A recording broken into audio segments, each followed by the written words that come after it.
ಶ್ರೀ ಗುರು ಬಸವಲಿಂಗಾಯ ನಮಃ. ಇಂದಿನ ಅಲ್ಲಮ ಪ್ರಭುಗಳ ವಚನ ಹೀಗಿದೆ. ನಾಚಿ ಮಾದುದು ಮಾದುದಲ್ಲ, ನಾಚದೆ ಮಾದುದು ಮಾದುದಲ್ಲ, ಹೇಸಿ ಮಾದುದು ಮಾದುದಲ್ಲ, ಹೇಸದೆ ಮಾದುದು ಮಾದುದಲ್ಲ, ಅಲಸಿ ಮಾದುದು ಮಾದುದಲ್ಲ, ಅಲಸದೆ ಮಾದುದು ಮಾದುದಲ್ಲ, ನಾಚದೆ ಹೇಸದೆ ಅಲಸದೆ ಮಾದಡೆ ಮಾದುದು ಗುಹೇಶ್ವರ.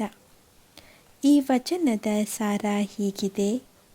ಬಿಡಬೇಕಾದುದನ್ನು ಜನರಿಗೆ ನಾಚಿ ಬಿಡುವುದಾಗಲಿ, ಸ್ವವಿವೇಕದಿಂದ ನಾಚದೆ ಬಿಡುವುದಾಗಲಿ, ಬಿಡಬೇಕಾದುದರಲ್ಲಿರುವ ದೋಷಕ್ಕೆ ಹೇಸಿ ಅದನ್ನು ಬಿಡುವುದಾಗಲಿ, ಹೇಸದೆ ಬಿಡುವುದಾಗಲಿ, ಆಲಸ್ಯತನದಿಂದ ಅದನ್ನು ಬಿಡುವುದಾಗಲಿ, ಆಲಸ್ಯವಿಲ್ಲದಿದ್ದರೂ ಬಿಡುವುದಾಗಲಿ, ಇದಾವುದು ನಿಜವಾದ ಬಿಡುವಿಕೆಯಲ್ಲ. ಬಿಡಬೇಕಾದುದನ್ನು ಯಾವ ಕಾರಣವೂ ಇಲ್ಲದೆ ಶರಣರಂತೆ ಸಂತರಂತೆ ಸಹಜವಾಗಿ ಬಿಡಬೇಕು.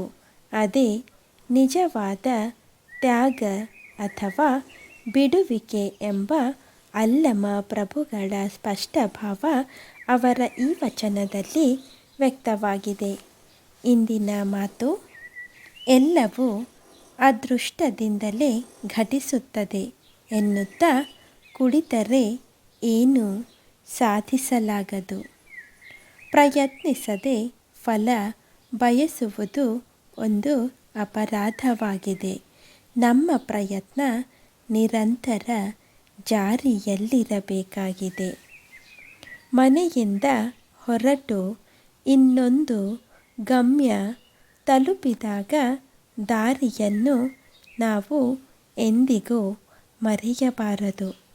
ಅನಿವಾರ್ಯವಾದಾಗ ಅದೇ ದಾರಿ ನಮ್ಮನ್ನು ನಮ್ಮ ಮನೆಗೆ ತಲುಪಿಸುತ್ತದೆ. ಜೀವನಕ್ಕೆ ಹಲವು ಅಚ್ಚರಿಯ ಮುಖಗಳಿವೆ. ಅವುಗಳನ್ನು ಸೂಕ್ಷ್ಮವಾಗಿ ಅವಲೋಕಿಸಿದಾಗ ಜೀವನ ಪ್ರೀತಿ ಹೆಚ್ಚಿ ಸಂತೃಪ್ತಿಯು ನಮ್ಮ ಬದುಕಿನ